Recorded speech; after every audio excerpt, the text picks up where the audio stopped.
As the Jake Paul and Tommy Fury fiasco rumbles on, the YouTube star has revealed the scope of the offer he recently made to Tyson's little brother. Paul is also eyeing up a potential fight with a former UFC star should the Fury fight fail to pan out once again. Today, we're discussing Jake's offer to Tommy plus another offer he's made to current free agent Nate Diaz. Stay with us. First up, Paddy the Baddie has made a claim about Jake Paul. As we know, Jake Paul is one of the most divisive figures in the world of combat sports right now, with plenty of people suggesting that he and his brother Logan's fights are fixed. One of those people is UFC lightweight star Paddy Pimblett. The Baddie was recently discussing Jake and the current trend of YouTube boxers, referring to them as Pimblett, who is out again next weekend against Jared Gordon, went on to say, "I'll give Jake Paul his due now. He's training so much that he probably could beat professional boxers. He's got unlimited funds, and he hasn't got to do anything else. He hasn't got to do a job. All he's got to do is box. He gets the best coaches in. He gets the best nutritionists in, and stuff like that." Paddy then went on to claim that although he doesn't think Jake is the worst boxer, he does think his fights are fixed, using an example of the Anderson Silva fight of a punch which never even connected yet appeared to do damage. Paddy then explained that he would fight any of them if they were offering millions, and Paul has since responded. He offered Paddy $1 million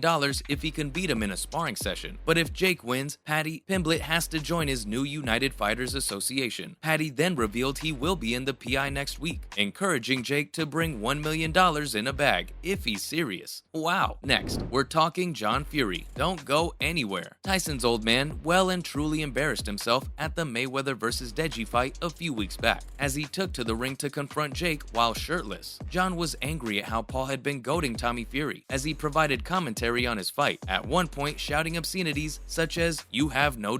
And WBC champ Tyson has recently been discussing his dad and Jake on an episode of Ariel Helwani's The MMA Hour. Tyson appeared on the show to discuss his upcoming bout with Derek Chisora this weekend, but the conversation soon turned to Paul, as conversations tend to do these days. While not giving a prediction on his fight with Chisora and appearing not to be overlooking him, Tyson was more than happy to give his thoughts on how a fight between Paul and his father might play out. The Gypsy King said, "I think my dad would rip his heart out and feed it to him, and the man is nearly 60 years old," before adding, "I think my dad and Jake Paul should have a bare knuckle fight to the end. That would be a spectacle, and I would give $100 to see it. Pay-per-view." Of course, this fight is never going to happen, but it just goes to show the crazy times we're experiencing in the world of combat sports when this is even being suggested. Paul has also reacted to Dylan Dennis's latest antics. Stick around. Halfway through, it was more work, and it wasn't really something I was... Much like John Fury, Dennis is one of the more embarrassing people around the world of combat sports, and after his recent run-in with KSI, Jake Paul has reacted. Paul seemed unimpressed with what he suggested was a staged run-in with the British YouTuber during last week's Misfits Boxing and Dazn Series 3 event in Austin, Texas. The pair were involved in what can only really be described as handbags, before being forced apart. Moments later, former Bellator fighter Anthony Taylor approached Dennis, challenging him to a street fight and then just punching him in the face anyway. Paul took to Twitter to give his take on the incident, saying, "Nothing worse than a staged run-in with coffee being thrown and then you go outside and get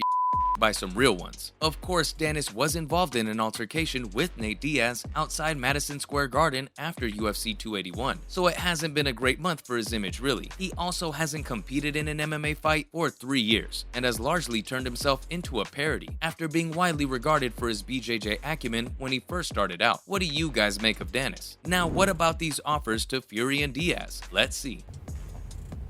And I'm keeping the secret and getting in the cage. That's cheating.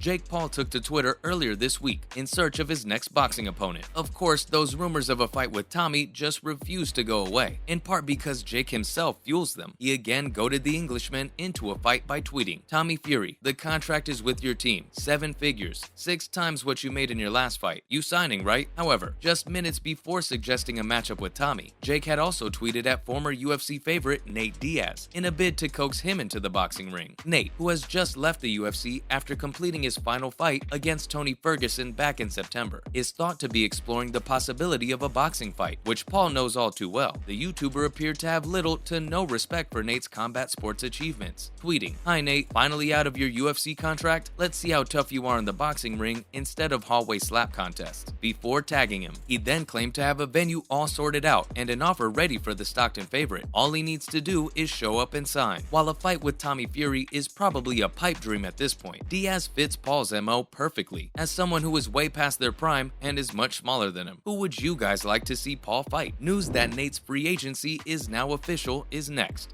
I'm always the one here, still fighting. Consistency, I win. You know what I'm saying? I've been here.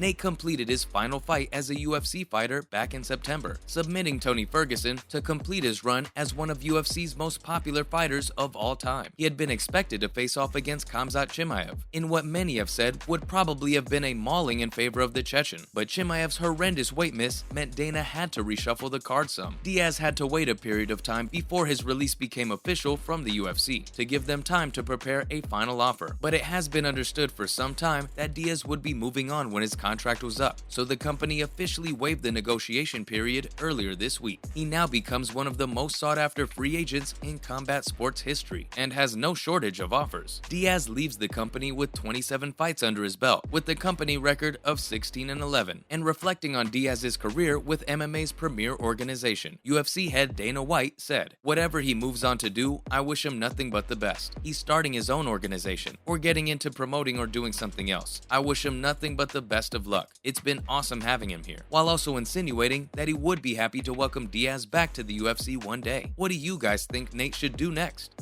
Sort of level the playing field out a little bit, and I got a lot of ammo.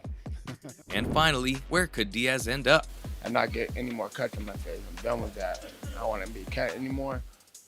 The Stockton slugger has made no bones about the fact that he would like to complete his trilogy with Ireland's Conor McGregor one day, but that doesn't look like it's happening anytime soon, as the Irishman hasn't been seen in the octagon for 18 months. He's still contracted to the UFC too, so the idea that he would be released to go and fight a man who had just left the promotion is a non-starter. Diaz would have to wait for McGregor to become a free agent. That leaves a couple of options for the younger Diaz brother. Of course, there is the aforementioned offer from Jake Paul if he wants to earn a sack full of cash, but there is also a lucrative offer from BKFC on the table apparently. Dave Feldman, boss of Bare Knuckle FC, is a vocal admirer of Nate and has recently spoken about the potential of signing him. He said, "Realistically, I want Nate Diaz," before revealing that he hasn't been allowed to speak to him because of the UFC window. But now that's over, he will be able to. Feldman also spoke of the funds he will soon have available to sign some of the biggest stars around, thanks to his Triller deal, saying, "I will be in the business for every single free agent that ever comes to market now. That's what's really gonna take it for us to blow up. We're definitely very popular around the world." Interesting, right? As always, thanks for dropping by today, and remember to tune in again next time when we will be discussing all sorts of other cool bits and pieces. And why not do us a big favor by liking and sharing today's video, while also subscribing to the channel. Thanks for watching, and we'll see you next time.